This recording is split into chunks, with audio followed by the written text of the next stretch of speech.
قبل سنة وشهر من الآن كنت أتجول صحبة ذو الفقار في بيت أبيه الصقر غانم عريبي. المناسبة استذكار بطولة الوالد وصحبه في برنامج أنجزته بمرور 29 سنة على مشاركتنا الوحيدة في نهائيات مكسيكو 86.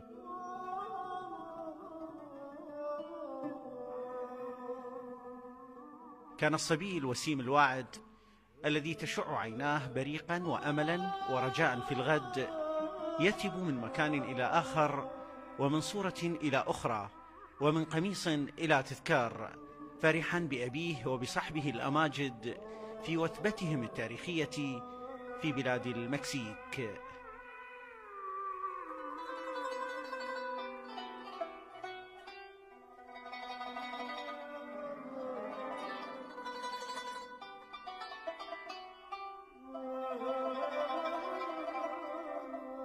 اليوم ينتزع الصبي الوديع الباسم نياط قلبي برحيله مثل زهرة في محرقة الإرهاب الوضيع الذي يلحق بغدادنا على كل صعيد.